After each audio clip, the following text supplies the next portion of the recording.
profeta Isaías, capítulo 64, versículo 6, ele diz que toda a justiça do homem é como um trapo de imundícia. O homem não pode justificar-se do seu pecado diante de Deus. Por isso que ele tem que entender a grande necessidade que ele tem de salvação. Mas o que é salvação? Quem precisa dela? Como alcançá-la? Precisamos trabalhar essas perguntas, essas questões, para que a gente entenda o que é a salvação.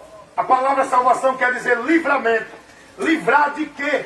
O homem, ele não consegue ver esse perigo que ele está, porque ele está cego espiritualmente. O diabo cegou o entendimento dos incrédulos, para que eles não consigam entender, contemplar e ver o perigo que estão correndo. E o diabo, que é um ser espiritual, um ser real, que trabalha dentro de um exército, dentro de uma hierarquia, onde ele tem os seus comandados que operam neste mundo, na vida do homem, para roubar, matar e destruir, para privar o homem da verdade de Deus. Mas Deus não deixou o homem inocente e nem privado de ouvir a verdade. A verdade de Deus, Ele que vela para que essa verdade seja levada ao conhecimento de todos, para que todos tenham a oportunidade de receber o socorro de Deus para a sua salvação. Recebendo socorro, mas como o homem vai buscar o socorro se ele não compreender qual perigo ele se encontra? É preciso o homem entender que está em perigo, está correndo um perigo eminente. A qualquer hora ele pode partir deste mundo sem paz, sem Deus e sem salvação. E na eternidade ele não será tomado por inocente, porque ele foi advertido. Porque Deus, ele avisa antes. Ele nunca faz nada sem avisar. Ele avisa antes, para que ninguém seja tomado por inocente, por ignorante, por não ter ouvido. Porque Deus, ele não é injusto. Ele é um Deus justo. Então, o que é salvação? Salvação é o homem ser livre do perigo eminente que ele está. Que perigo é esse, irmão Wellington, que o homem está? Quando eu falo homem, eu estou me referindo a toda a humanidade, dos que nasceram de Adão até o último que vai existir no dia do juízo. Então todos precisam de salvação, todos precisam de livramento, ser livre do perigo. Qual o perigo é? O homem está julgado, sentenciado e condenado, correndo o risco de partir deste mundo e sofrer a sentença do pecado. Porque a causa da condenação é o pecado. E esse pecado que está impregnado na natureza humana. Por isso que todo ser humano, ele não vai ser condenado porque ele peca. Ele é condenado porque ele é um pecador. A natureza dele é pecaminosa. Ele será condenado por causa do pecado, como diz a palavra de Deus, Romanos 5, 12. A causa do pecado é essa.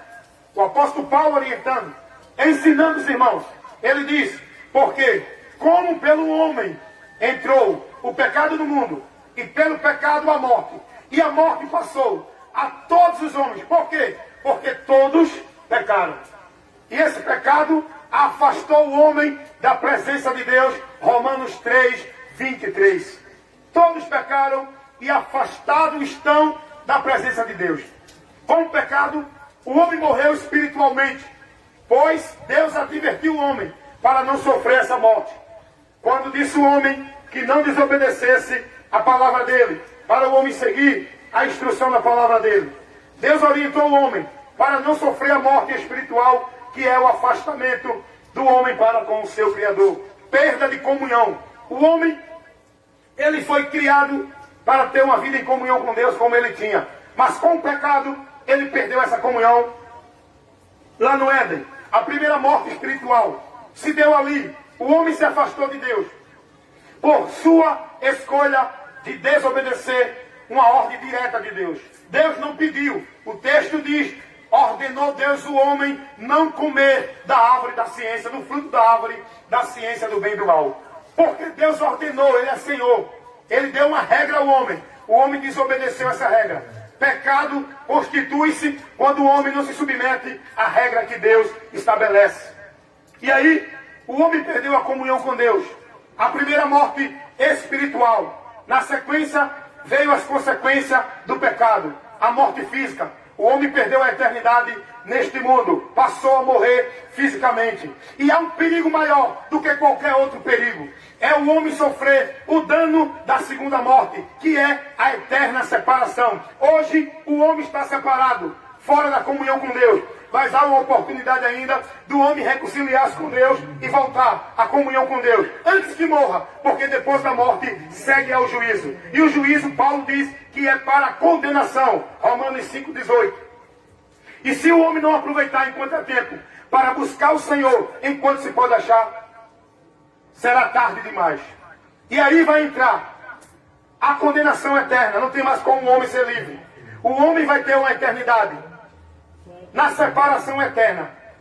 Enquanto no mundo ele estava separado, mas teve a oportunidade de se reconciliar com Deus, para ter a vida em comunhão com Deus no céu, que é um lugar de gozo, de paz, de alegria, de felicidade eterna.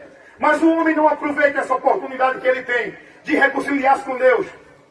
Se ele morrer e não aproveitar essa oportunidade enquanto ele tem vida, porque qual é o tempo que eu tenho, irmão Hélio? O tempo seu é enquanto você está respirando aqui. O tempo que você tem é enquanto você está aqui ainda neste mundo. Porque o tempo vai se acabar para você quando partir daqui. A morte ao teu lado chegar. Tua alma seguirá para o destino eterno. E sem Jesus, você está em perigo de sofrer a condenação eterna. A separação eterna. Aonde vivos, consciente, o ser que Deus criou vai existir eternamente. Longe da presença, da graça, do gozo, da comunhão, da alegria com Deus. Ele vai estar na eternidade sofrendo o desprezo, a vergonha e a ira de Deus por causa da sua escolha de rebelião contra o seu Criador. Salvação é você se livrar desse destino eterno.